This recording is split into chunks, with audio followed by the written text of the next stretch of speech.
Hi, everyone. Sorry we've signed on a couple minutes late here. We're going to get started in just a minute or two. We're going to wait for a few folks to filter back on, and we'll get started in just a couple of minutes.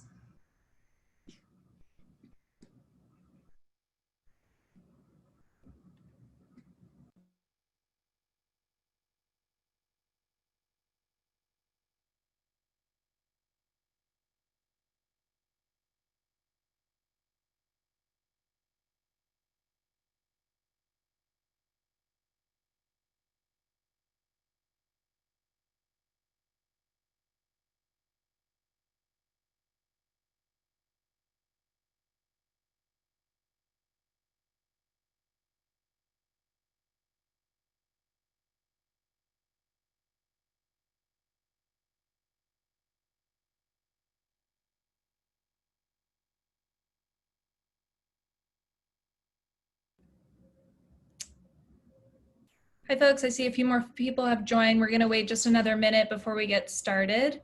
And also while I try and figure out how to share my screen because my Zoom seems to be acting up. So bear with us.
Okay, there we go. I think we've got it figured out. I can only see my panelist faces, but can you all see this, the event slide? Great, so I'm gonna go ahead and get started here. Hi, everyone. Thanks for joining us today. My name is Becca Blazak, and I'm the Director of Corporate Partnerships at TechEquity Collaborative. We're going to be having a great conversation with some thought leaders and innovators in the City of Berkeley talking about how COVID and the movement for Black lives and racial equity is impacting systems in our local communities and in Berkeley in particular. Before we get started, I want to give a quick overview of who we are at TechEquity in case this is your first time joining us for a TechEquity event. So we created TechEquity to be a place for tech workers and companies to learn more about the challenges facing our communities, understand what impactful solutions and engagement looks like, and contribute to those solutions in partnership with the community. Our goal broadly at TechEquity is to change the conditions in which the tech sector is growing, and we're really optimistic about the tech industry's potential to drive broad-based growth that's accessible to everyone. So building a more equitable and inclusive economy is going to take bold and comprehensive policy change. It takes more than actions from individual tech workers and actions from single tech companies. We have a lot of work that we need to do, and at TechEquity, we're working to advance ambitious initiatives in housing and in workforce and labor. We see these two issues as really core to building a more inclusive community, and we see them as intrinsically linked. Your job has everything to do with the type of housing that you're able to maintain, and where you live has everything to do with the type of work that you're able to access. And we really need to work on these two major systems in order to build that more equitable economy that I think so many of us are dreaming of. So at TechEquity, we work with the tech sector to approach these big problems in three main ways. The first is through education. We partner with community experts to provide learning opportunities around critical civic issues. We work to advocate then our network by spearheading policy advocacy campaigns with the support of tech workers and tech companies that are passionate about building a more inclusive economy. And we really think finally that connection is really core to the work that we do. We need to build connection to the communities that we live in and the people who live there. I know that we can get stuck in our tech bubbles a lot, and it's really important to go beyond that to understand how we build solutions that work for everyone. So we're gonna get started here. And like I said, we're going to be having a great conversation today. We've got some excellent panelists from the City of Berkeley and community leaders. And I want to mention that we are partnering with the City of Berkeley, Office of Economic Development, and Berkeley Startup Cluster on this event. And our main partner on that event, for this event, is Elizabeth Redmon Cleveland. So Liz, to kick us off, it would be great if you could just do a quick intro about who you are and the work that you do with the city and Berkeley Startup Cluster before we introduce our other panelists. Sure. Hi, everybody. I'm Liz Redmon Cleveland. I work in the city's Office of Economic Development, which focuses on supporting entrepreneurs and all kinds of organizations that improve quality of life and create economic vitality in the city. We do a number of things in general, supporting not just the tech and biotech sectors, but all kinds of small businesses in different industries, different stages of growth. But one of the reasons why we are here today on this call is we've been collaborating with UC Berkeley, the Berkeley Lab, the Berkeley Chamber of Commerce, and the Downtown Berkeley Association over, I think it's been about a decade now, on the Berkeley Startup Cluster, which has a focus on making Berkeley a more vibrant, accessible, and equitable place for startups to launch and grow. And we realized even long before the summer and the Black Lives Matter movement coming to the forefront, how important it was to really think about what equity means for our innovation sector, especially in Berkeley. We have so many young entrepreneurs coming out of Berkeley Lab, UC Berkeley. They're in the early journey of their career, and they have so many opportunities to think about equity, but yet it's not always clear when you're in those first phases of forming a company, raising capital, hiring a team, developing your product, what that really means. And so with our partners, we really wanted to think more deeply about what we could be doing. And so we started Berkeley Ventures, Berkeley Values, or we call it BV Squared for short, and have broken that down into two major focuses. It's about helping young founders, or all founders and leaders of innovation sector companies, know how they can lead their companies or their teams in a way that's inclusive and has a diverse representation on their staff. And so we've been doing education work around that, and that's part of why we partnered with TechEquity Collaborative. And then in addition, we want to make sure all people that are either STEM professionals, even if they work in jobs that are outside Berkeley, we have an opportunity to give back to the community and make sure all members of Berkeley from all different socioeconomic or underrepresented minority backgrounds or families have a chance to really succeed in Berkeley and benefit from the tech entrepreneurs who are in our city and the people who work in other companies, but who live in Berkeley. So you can see berkeleystartupcluster.com/giveback for more about how we've been operating Berkeley Ventures, Berkeley Values, and how you can get engaged. We'll talk more about that perhaps later on today's call, but it's been a great partnership with the others that you're going to see here, and really appreciate being brought in with TechEquity Collaborative because they're doing great work throughout the region. Thanks, Liz. This is our second event actually with Liz and Berkeley Startup Cluster and the Office of Economic Development, and it's been great for us to engage more with folks that are living and working specifically in Berkeley. So I want to have our additional panelists introduce themselves very quickly here. If you all could just say who you are, what you do, and who you work with. Let's go Faith, Lily, and then Caroline in that order. Well, good afternoon, everyone. My name is Faith Dukes. I manage the K-12 STEM Education and Outreach programs at Lawrence Berkeley National Laboratory. Hi, my name is Lily Genghis. I'm the Chief Technology Community Officer at the Kapor Center, where we're focused on diversifying the tech sector by removing barriers, making the tech ecosystem and entrepreneurship more diverse, inclusive, and impactful. Hi, everybody. I'm Caroline Winnett. I am the Executive Director of Berkeley SkyDeck. We are UC Berkeley's global startup accelerator located right here in downtown Berkeley.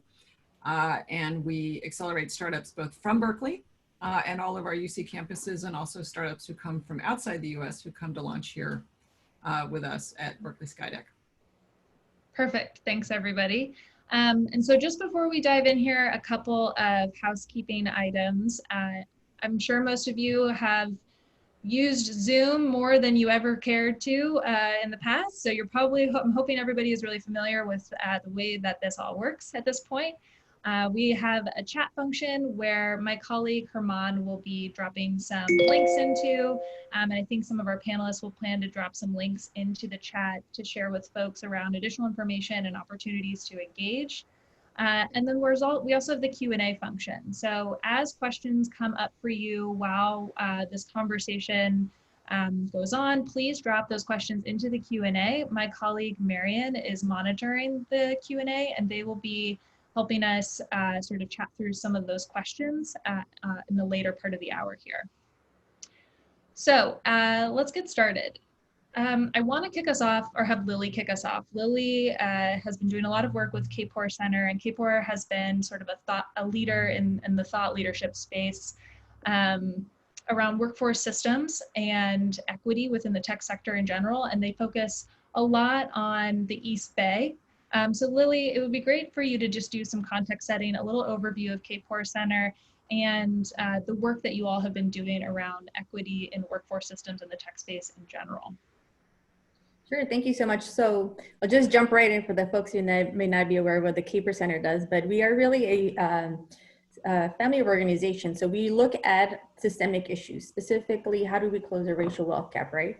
And we know that the tech sector is really where it's providing a lot of opportunity for new wealth generation. But when you take a look at the demographics, specifically Black and Brown. Oh, Lily, I think your audio just dropped out.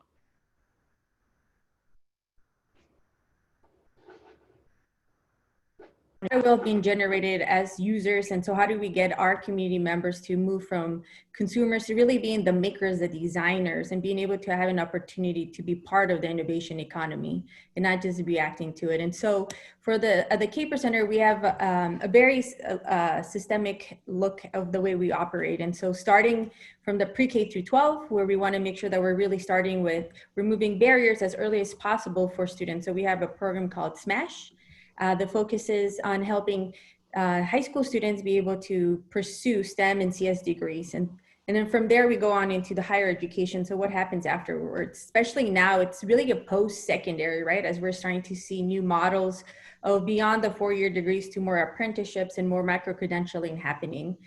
Specifically, this is a part where the tech sector could be more innovative. We already started to see how Google, for example, is starting to do their micro-credentialing, also removing, degree requirements. And so what does this entail, especially now in the world that we're in with COVID? I think that there's a lot of different opportunities here, but we know that some of these opportunities, because of the systemic barriers and biases that we're experiencing now, and the way the system has been designed for so long, how do we overcome them? And so there's great opportunity, but challenges are there as well. And when you move to the tech workforce side, it's really a lot of biases in the recruiting, the hiring, the retention, and the workplace culture in itself. And at the Kapor Center, there are specific initiatives that my colleague, Dr. Cynthia Overton, leads, such as Diversity Advocates, which is focused on creating an opportunity for some of the thought leaders, but also current tech workers to be able to have a discussion, but also share best practices, as well as engaging the actual employee resource groups. And so that's where our collective also comes in, which is another set of community practice, and very active, especially in the times that we're in. So highly recommend to check it out.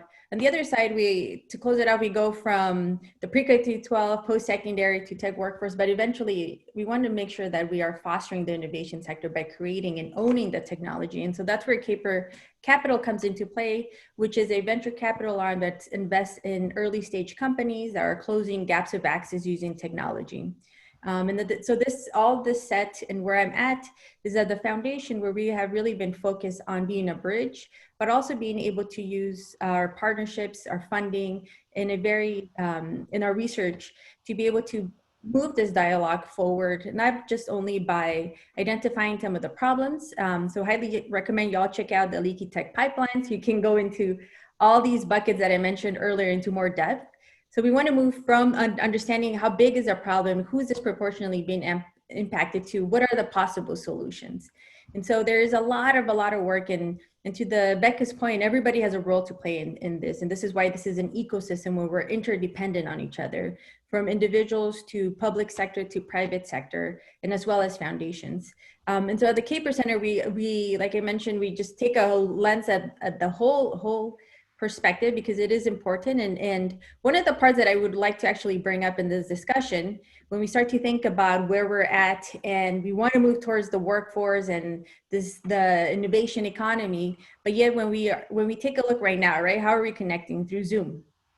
And it's, to me, it is it's kind of the tech ethics and the moral discussion, where we have over 1 million students just in California, 60% of them students of color, who are disconnected or underconnected right now and don't have the opportunity to even be learning and engaging. And so when we think about what can the tech sector be doing, we really need to also, for once and for all, solve some of the basic issues as infrastructure. And if it doesn't happen during this pandemic, when is it going to happen? We're also in the largest social movement in history, where we have to be having these dialogues much more prominent, but also coming with solutions. And so I encourage everyone that's listening here to learn how to take a role. And I know that TechEquity Collaborative has a great programming coming up on racial equity at the ballot. So I highly recommend for y'all to take a look at that.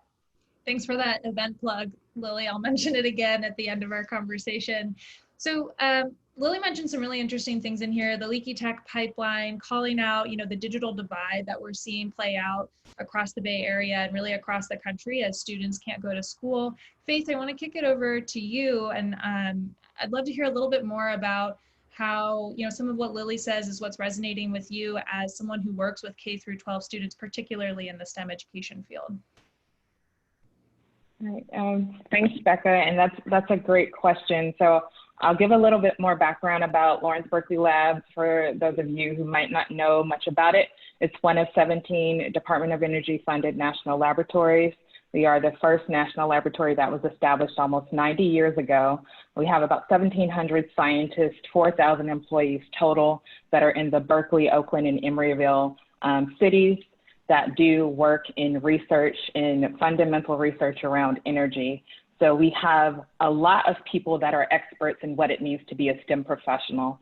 And I believe that's where our expertise comes into play, especially for the K-12 audience, is helping students to understand what they need to study, what they need to do, what experiences they need, and what skill sets they should be looking to build in order to be successful STEM professionals. And so that's where we see our work is in this major and larger ecosystem. So I'll say in a caveat, I'm representing the K through 12 work that we do, but there's a lot of outreach going on. As I mentioned, there are 4,000 employees. There are many people who've been doing work in smaller pods. There are Department of Energy funded undergraduate, graduate, and postdoctoral fellowships and internships that are supported through the laboratory, and that makes up a bulk of younger scientists and engineers that are being supported as well. But for the K-12 office, we do focus definitely locally, because that's where we want to make our most impact, and that's where we see we have the biggest issue of, although I think we've been great neighbors, we can do more as neighbors to the Berkeley and East Bay community by helping to build programming that is, one, introducing and exciting students about STEM. So in K through 5, we're thinking about how can we partner with different organizations who do that work on the fundamental level of just introducing students. So a few weeks ago and over the past couple of weeks, we've had some of our employees have been putting together kits and helping local organizations put those kits that are going out to students that do not have the connections via Zoom, that need materials. And so we're helping in that way. In 6th through 8th grade, we're thinking about explorations. And prior to COVID, we were thinking about how can we bring students up to the laboratory and get them to take part in a workshop or something of that matter.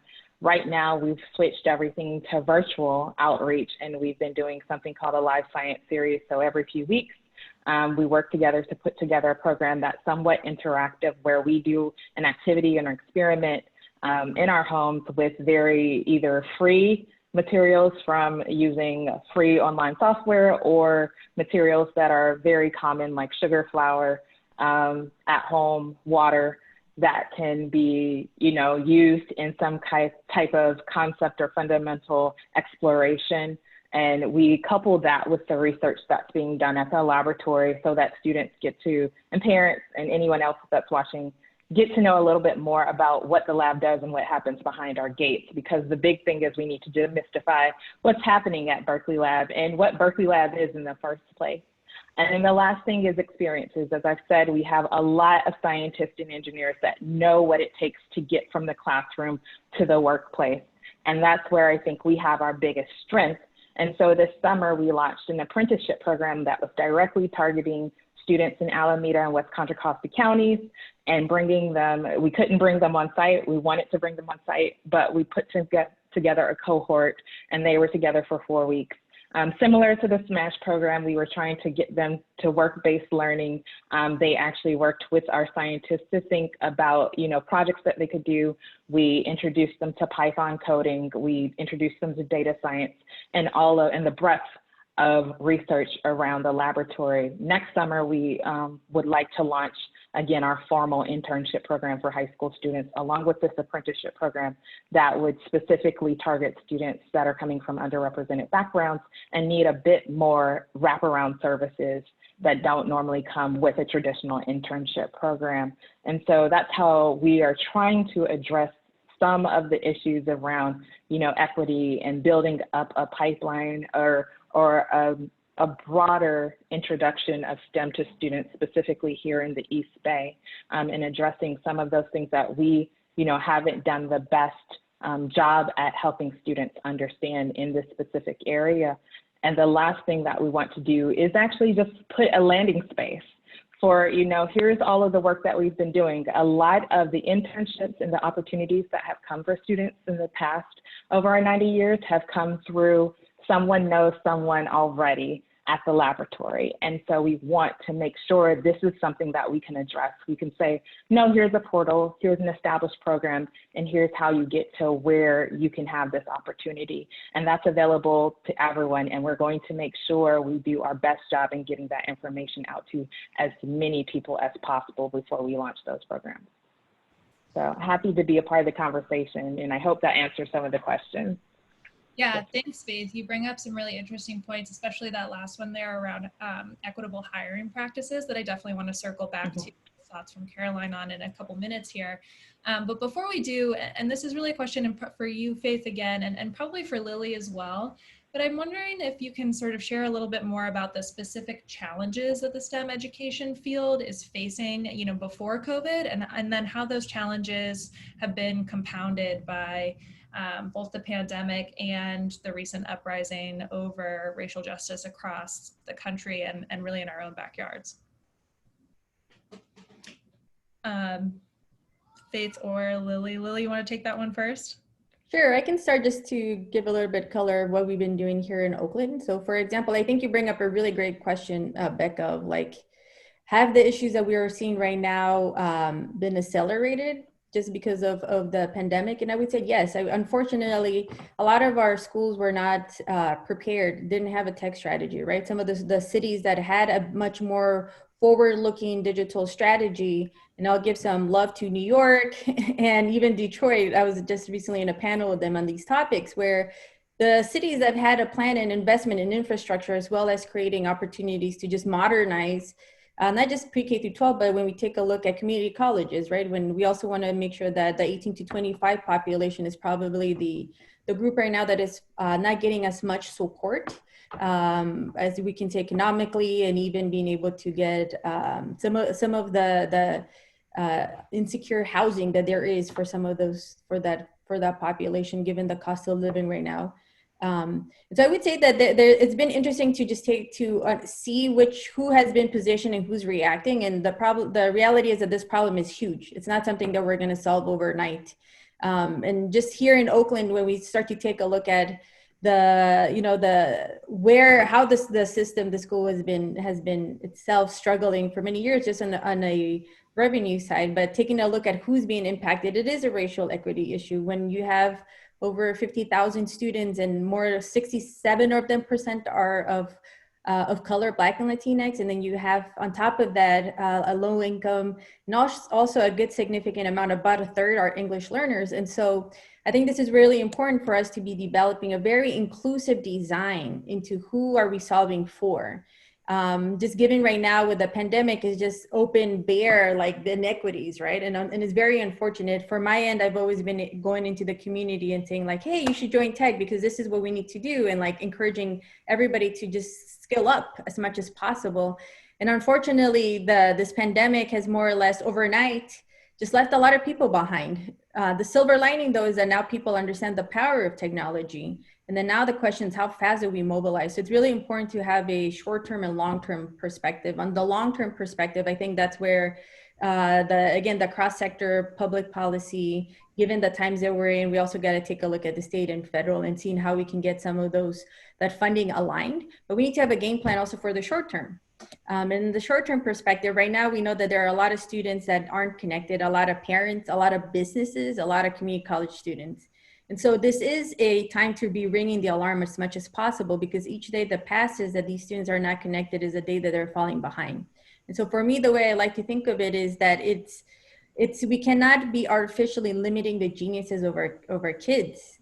This has been something that's been developing for probably over decades by the lack of investment in infrastructure. And so how do we reimagine that? And I would say that here in Oakland, there's been, the initiative called Oakland Undivided to specifically help with the short-term strategy of getting as many laptops and Wi-Fi spots to get connected to families and students as fast as possible. The great thing about this is that hopefully now we'll get a better sense of, a better picture of who's really underconnected or not connected at all. And ideally being able to have a better sense of by zip codes and by income. So then that way we can be able to bring forth more of this data for real policy solutions in the longer term. I would also say that one of the parts on this topic, and I'm probably beating the drum on this, but I think it's just kind of the basics. We can't talk about like automation and future of work without us having a basic infrastructure. And I think for us to really start to champion that it's not just enough to be having broadband access, this has to be fast enough. You have to have a one-to-one device.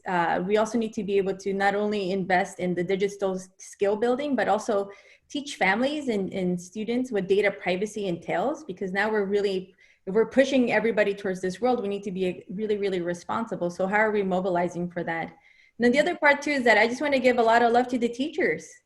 I'm currently teaching a class in Mills for MBA programs, and granted, these are grad students, and it's so challenging. I can't even imagine what it's like right now to be a teacher, trying to connect with your students at the elementary, at the middle school, and the high school level. I think that these are really, really hard times. And so how do we rethink, how are we investing in teacher professional development? Teachers themselves, about I think 3 to 5% just in California are underconnected themselves. Some of them are also in between housing, healthcare. And so I think this is a huge, huge opportunity for us to look at these problems and challenges as opportunities to rethink and really uplift what teachers deserve and entail. So then that way they also feel that they're part of the tech economy, right? Because now we're all tech in this sense. So I would say that those are some holistic lenses of how we can take a look at the fundamentals.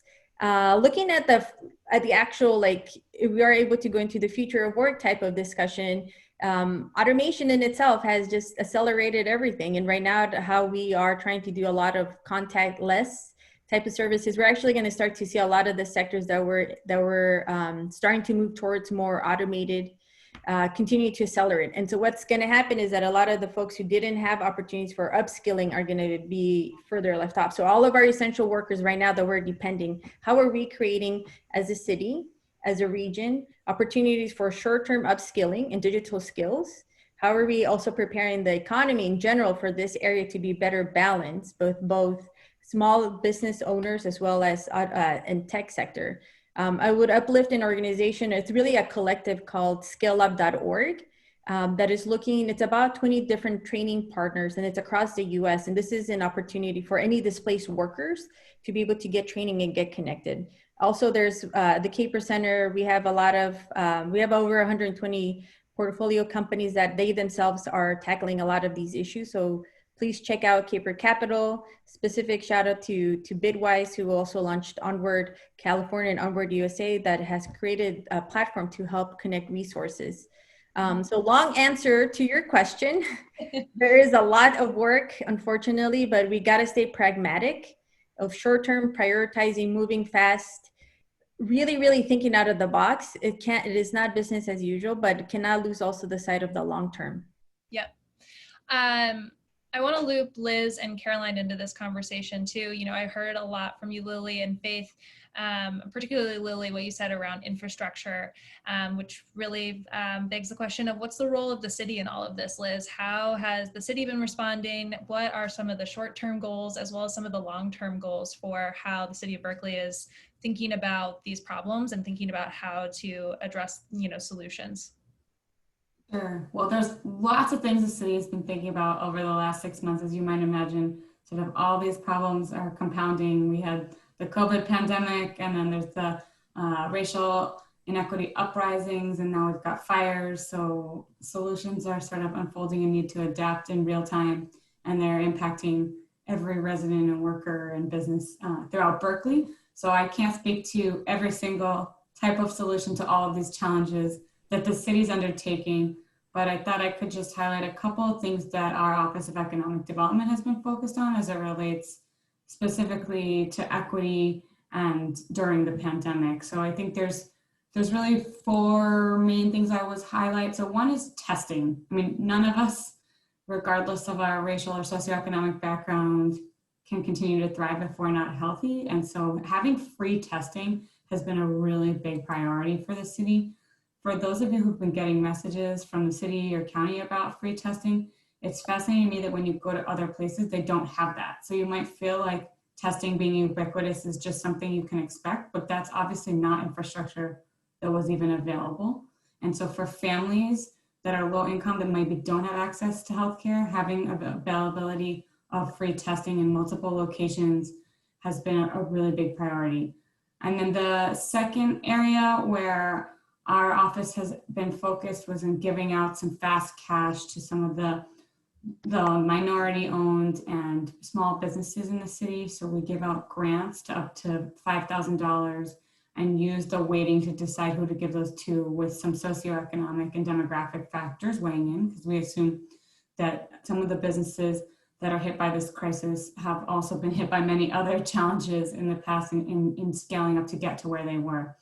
So the Berkeley Relief Grants were the second, and then we were obviously also prioritizing letting businesses know about the grants that were available from state and federal government. And many of those also have an equity lens associated with them. And even the Paycheck Protection Program, which some of you may have heard about, was not as easy to access for minority and entrepreneurs that maybe didn't have a strong banking relationship or couldn't get a return phone call. So we made it a priority to try to understand which banks or lending institutions were serving non-customers and get that information out to entrepreneurs. Third thing, as it relates to equity and the pandemic that we've tried to do and will continue to do in the months ahead, is our Discovered in Berkeley business marketing campaign. We had previously wanted to highlight really interesting, fascinating entrepreneurs that were doing cool things with their business in Berkeley. And through this pandemic, we've tried to pivot and shift what we were going to focus on to entrepreneurs that have overcome hardships from the pandemic or because of their own demographic characteristics. So you can actually see on discoveredinberkeley.com. We just featured last month a great article about our childcare providers, which people don't often think about as the entrepreneurs when we talk about, especially in this types of conversation. You know, you're thinking about tech startups and biotech and innovation sector companies, but it's really the childcare businesses that enable all those entrepreneurs to go to work every day. So we wanted to feature some of the women, and many of them are minorities that are in that industry. So we just did an article on that in Berkeley side, and it's on our Discovered in Berkeley website. And then in June, to celebrate Juneteenth, we also highlighted Black-owned businesses and sort of the pivots that they have made during the COVID-19 pandemic. And then the last thing that's been a real focus for us, I mentioned earlier, Berkeley Ventures, Berkeley Values, and how we've been doing a lot of collaboration with partners over the last year and a half to think about how do we educate youth about diverse careers. And we've been doing some great tours in partnership with the Cal State University Institute for STEM Education and Berkeley Unified School District. We'd held tours of local companies and done career awareness workshops and really giving kids exposure to the companies in their community that were in tech and biotech. And then obviously that all had to be paused because people aren't, not only are some of those businesses not open, but even if they are, they don't want, 20 kids coming in, the kids aren't even going to school. So we had to rethink the whole programming. And that's where I'd love to take today's opportunity to let you know that we have pivoted to find opportunities for local entrepreneurs or STEM professionals to still influence the kids and give them exposure to the different careers in our community in tech and biotech and different innovation industries through, you could either do a tour if your office is open for the students, like a virtual tour, or we'll be setting up workshops where you can have a guest speaker, where you can just talk about your career path, talk about what you do in a day-to-day. It will help those kids still get access to real world happenings beyond the coursework that they're involved in. And we will partner with BUSD and CSU STEM Institute. So I'll pop my email in the box after this.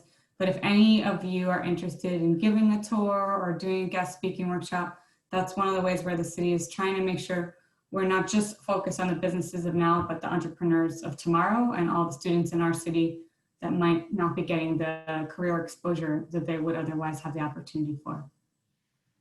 Great, thanks, Liz. I think you highlighted some really important pieces in there, which is supporting the workforce looks like doing things like providing things like childcare and free testing and making sure that our communities are healthy and have access to the other things that we need in life in order to go to work every day. It's not just about developing talent, it's about supporting other people's sort of basic needs.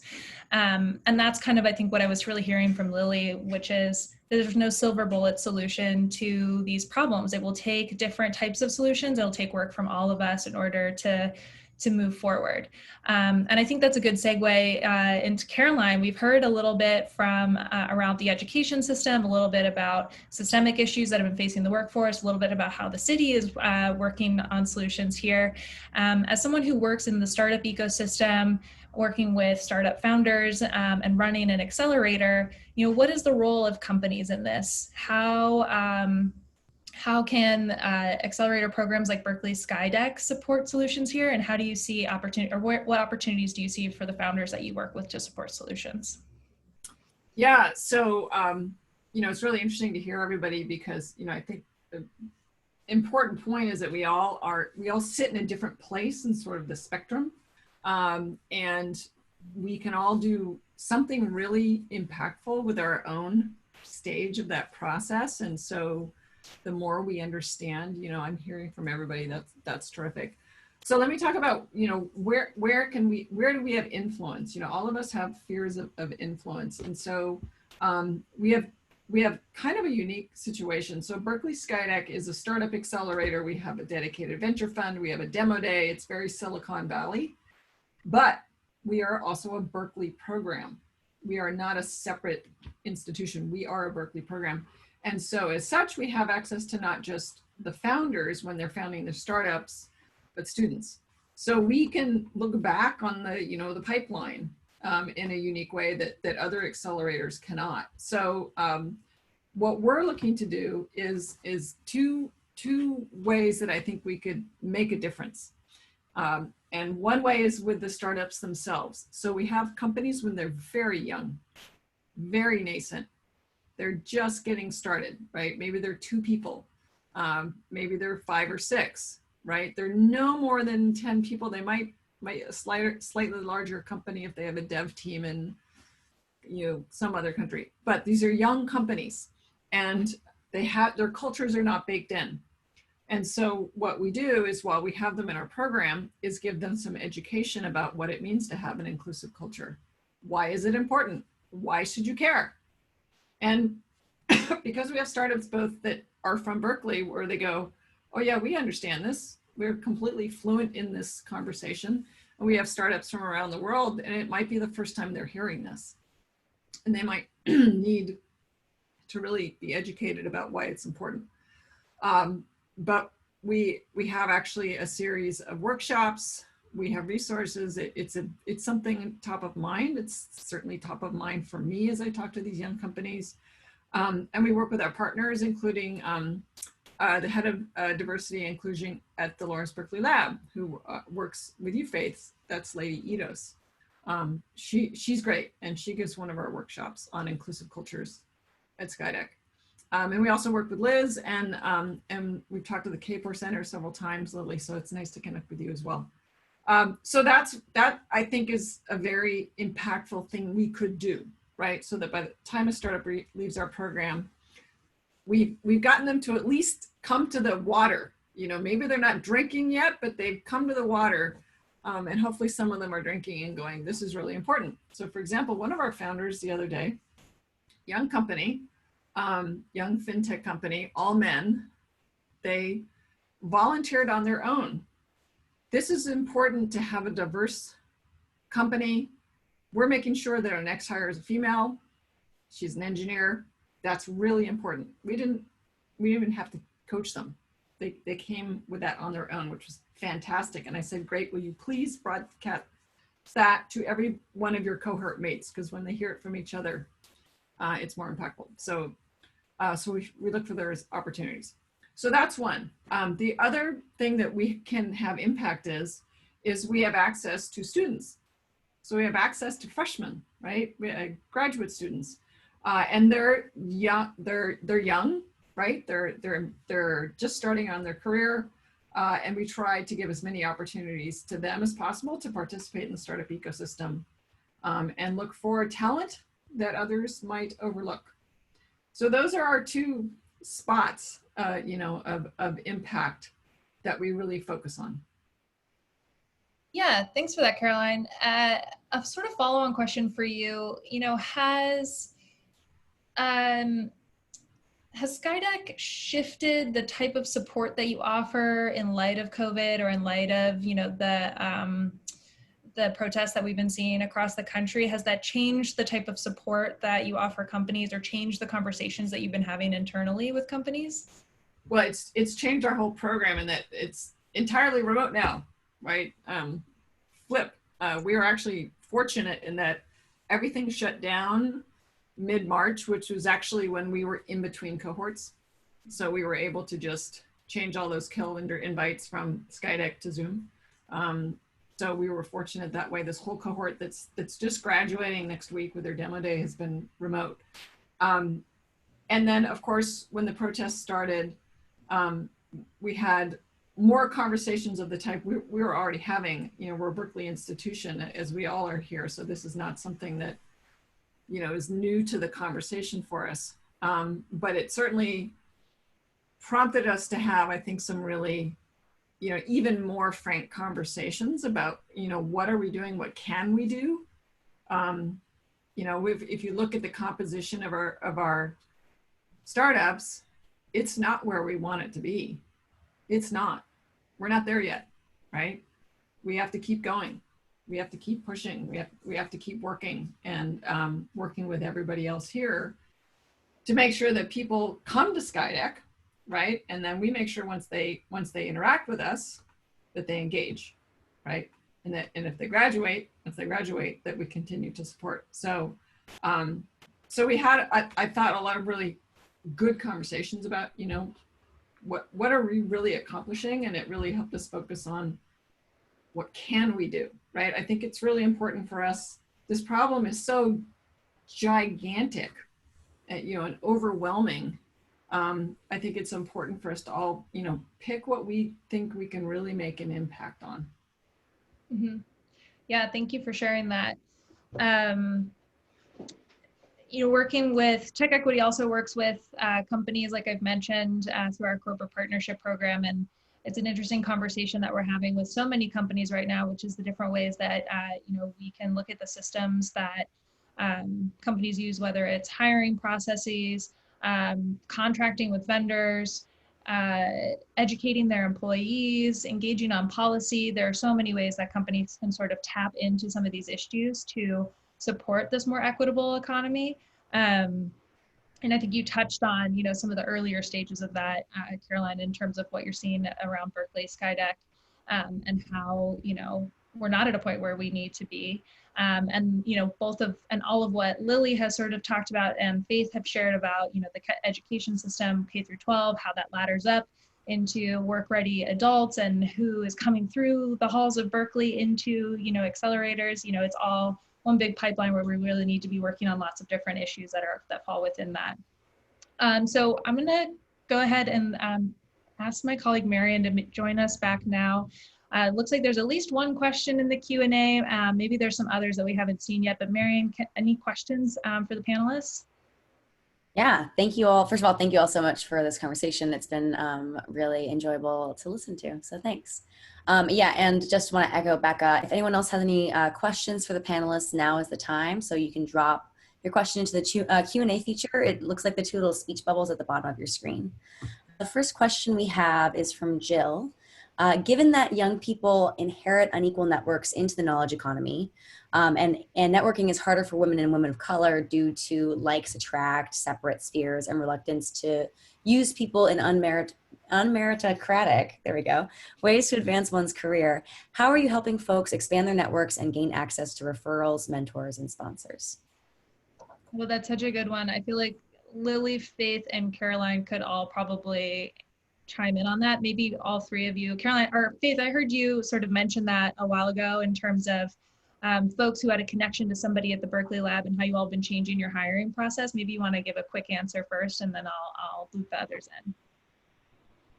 Sure. So, and definitely this goes to, I put the link to our programs on site so that we are trying to make everything, one place that everybody's doing, even if the K-12 office does not run that program, that it's listed on our site so that you can see here are the steps to apply, here are the steps to be a part of it. In terms of thinking about networking, I mentioned that apprenticeship program that we launched this summer. The whole aspect of that was to introduce the students to members of the community constantly.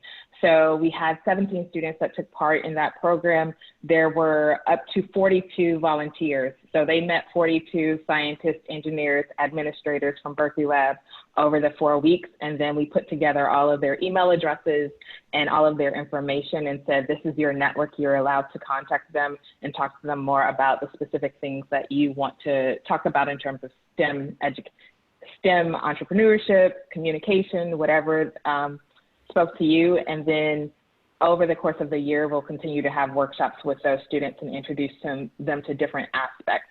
And so that's how we're targeting, it's a small group. We'd love to expand that. And that is the conversation we have around the digital divide of, do you scale up and do you have 500 people because you can do it? Or do you keep it small and really hone in on the relationship and sustain that with a small group of students? So that's the one conversation that we're having, and we're going to have to balance.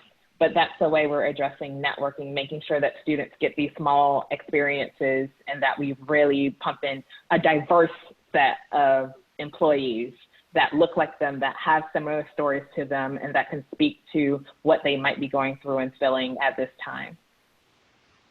Yeah.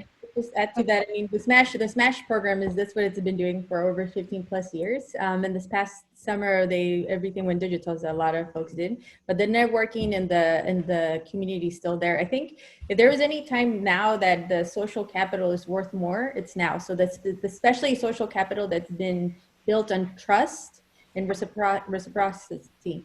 I think that there is, I've seen some of the questions here that I mentioned. I just dropped a link to the Leaky Tech pipeline specifically to where some of these barriers are being addressed, because a lot of this stuff, it does happen at the early stages, right? It's kind of like the whole saying, if you can't see it, can you be it? And so how do we also get folks that look like that understand the journey of the students connected to them, but also how are we expanding beyond the network, right? And so just a quick example for Smash, they have a Smash Rising, which is for the summer program for their alumni, and some of them have been able to work directly with the venture capital arm. And so they're getting like an early peek into what it's like to be on that side of the house, which a lot of the times a lot of people never get to experience, even with higher education and whatnot. And so that's an example of how we can rethink some of these quote unquote step by step to really be like an opportunity to leapfrog. And I would say that if anything, especially as a Latina woman, it's important to also understand here in California, the density of this population, and also understanding that there's a lot of very difficult lived journeys, and we don't have to go too far away from just being here in Fruitvale, where we have families who are undocumented and those kids are undocumented and they're too scared to take in action. And so how are we also, again, going back to the very inclusive, if we're able to design for the most vulnerable, then we will have design for everyone. And so I think that that's an opportunity for us as we are in this rebuilding and building forward, is to be as empathetic, as inclusive into those lived experiences. And that requires bringing in the people who have those experiences to the table to design and to build and give feedback. So just all of that to say that there's a lot of work here. And I would say that also the silver lining is that now we could all be connected even more. Like I've been in panels where I've been able to speak to youth in Bolivia, where I was born. And so like now it's like, we're global in a sense. We're also crossing borders across all the different aspects, both economically, but even culturally, right? And so I think this creates a lot of opportunity for more people to be connected. Thanks, Caroline. Anything you want to quickly add to that? Yeah, I totally agree. It's all about the network, and it's more important than ever to connect with an existing network, because it's harder to build your own if you don't have one, or if yours is just nascent. And I wish that there were a magic bullet for this. There's of course not. I will say one thing that gives me some hope about all this pandemic garbage raining down upon us. The fact that we're, if you do have access to Zoom and a computer, which obviously you have to do, but if you do, there is a bit of an equalizer of Zoom, right? So, Faith and Lily, I haven't met you, right? You might be 6 feet tall. I don't know, right? So there's sort of an equalizer of the physical presence, which for women can be a significant factor, right? When we're all humans, our brains are what they are. And when the larger, bigger, heavier person walks into the room, your brain has an automatic deference. We can't help it. Everybody does it, right? We work to train ourselves not to do that with varying degrees of success. That's gone, right? That's gone. I'm hopeful that when this is all over, we can look back on this whole thing and maybe see some good outcomes from that, especially now that investors are now starting to say, okay, I got to make investment decisions based on Zoom. I just have to, right? So I'm hopeful about that.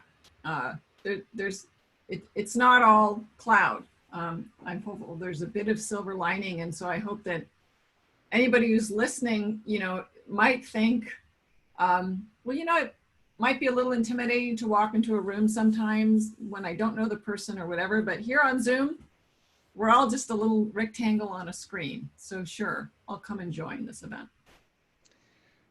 Thanks. And I'll just plug it again one more time. Through our corporate partnership work at TechEquity, this is some of the work that we do with tech companies and helping support them on building more equitable hiring practices and making sure that you're reaching more folks in the community, folks that are coming through places like Berkeley Lab and Kapor Center and other training programs that are working with local and often marginalized communities, and making sure that we're spreading awareness and access into those communities. So I think we probably have time for one more quick question, and I know we're probably not going to get to all of them, but Marian, if you could pull out one more for us and we'll wrap it up, that'd be great. Sure thing. We have a question from Rachel about how do we help those in existing positions but who have not been able to lift up their voices because of systemic hierarchies put in place in their workplaces. So once folks are in, how do we lift up the people that are usually marginalized?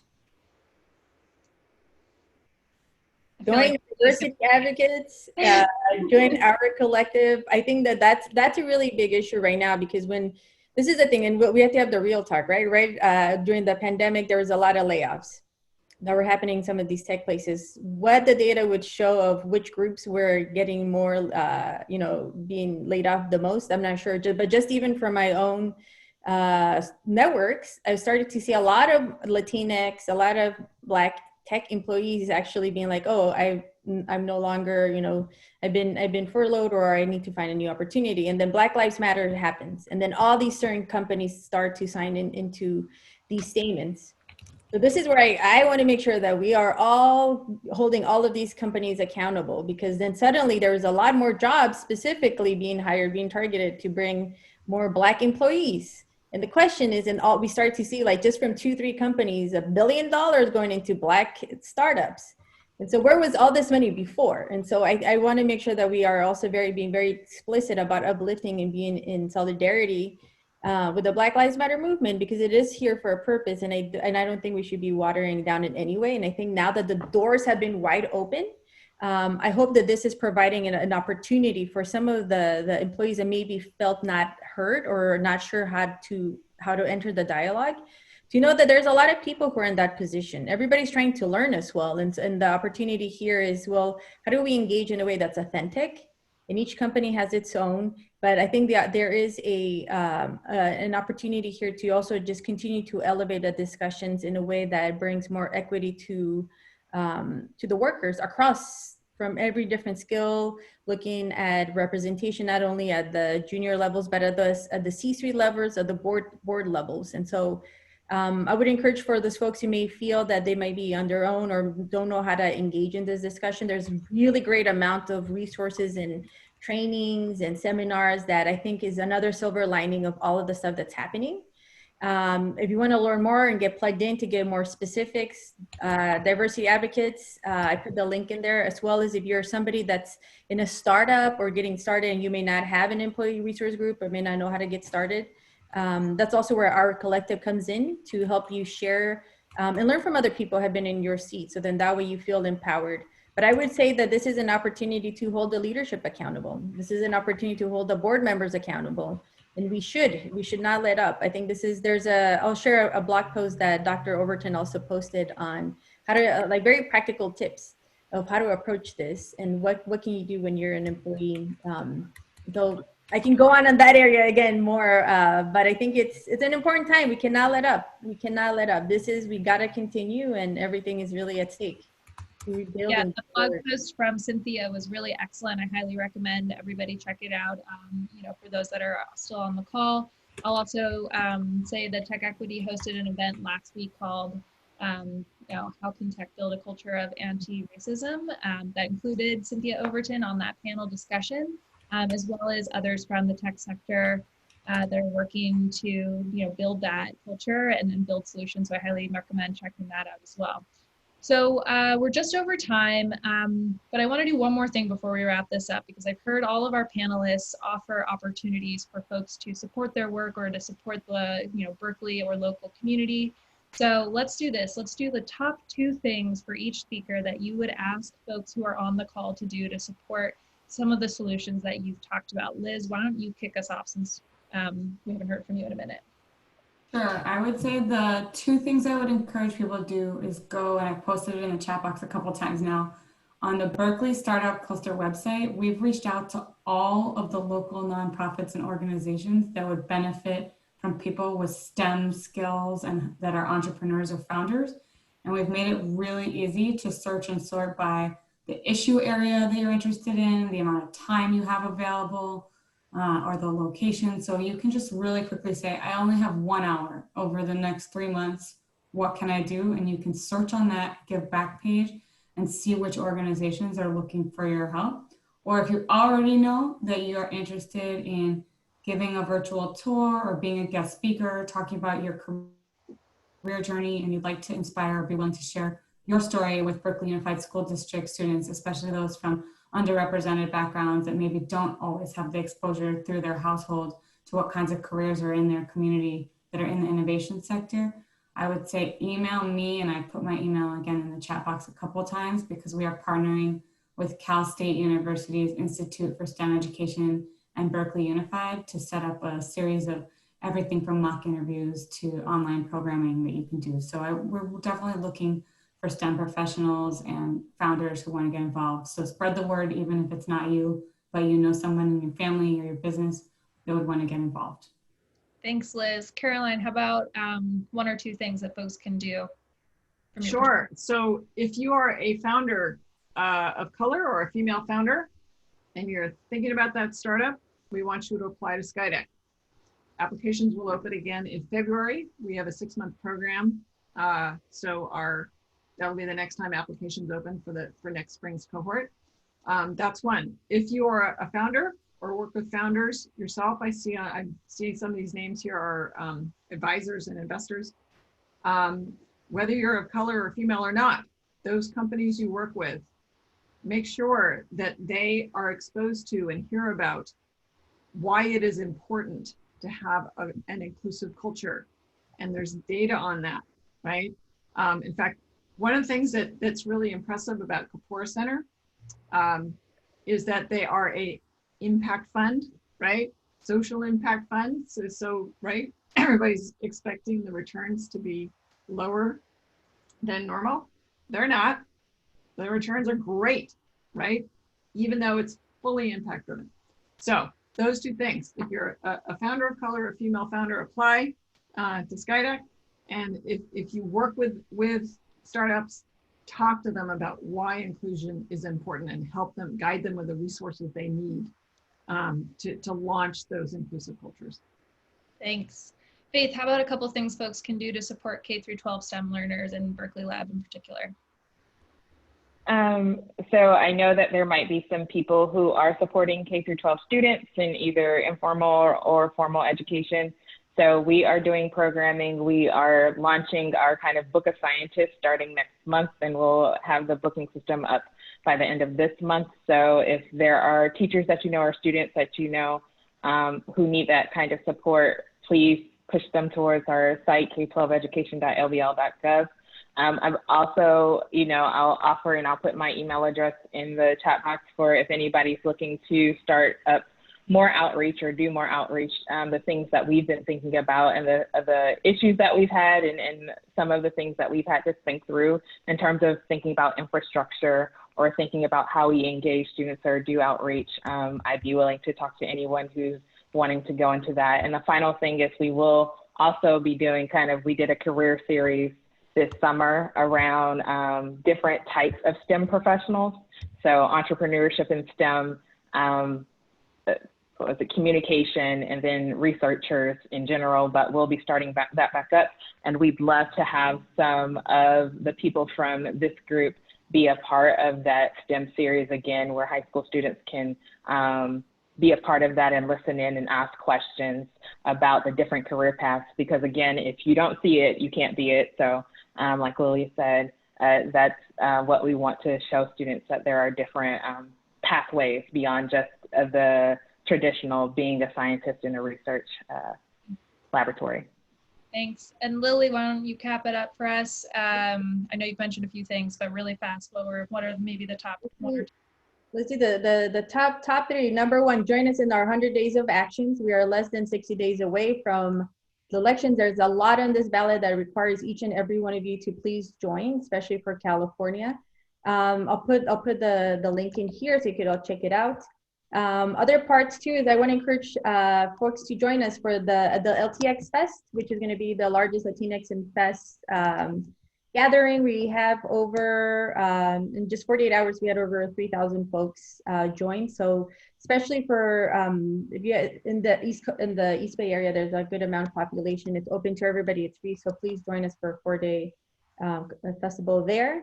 And the last closing out is again, support Smash, check out what the students are working on there. And then of course, Kapor Capital, there's a lot of resources. If you go to kaporcapital.com, You could also, if you're looking for a job or looking to find get connected to different networks, there's a good amount of resources that have been created specifically to help folks in transition and be able to learn. And so my 3 calls to action there, and I'd love to see you all soon. And let's make sure to remember to fill out the census and get your voting on. Thanks, Lily. And I'll do the final plug for TechEquity. Of course, some other actions that you all can take with us are joining us for future events. We are doing racial equity on the ballot this Thursday. And we have a lot of other voter education events coming up throughout the rest of September, leading up to the election in November. So lots of education on what's on the ballot for folks to engage with. You can become a member of TechEquity. Dues-paying members really amplify our voice in supporting advocacy and policy solutions at the Capitol and at the local level. Dues-paying members also have the option to weigh in on our policy positions, which we do put out every election. And finally, you can join us on an advocacy campaign and put your skills and volunteering time to good use to help drive some public policy solutions forward. And actually, finally, if you work for a larger tech company and you're interested in corporate partnership, that's another way for you to engage in terms of leveraging the power of your company to help drive solutions forward. So with that, I will wrap this all up. I know we went over time, but thank you all for bearing with us. Thank you to all of our speakers for their amazing insight to this issue. And we look forward to, hopefully chatting and engaging with you all in the future. Thanks, everyone. Bye-bye. Great to be here. Thank you.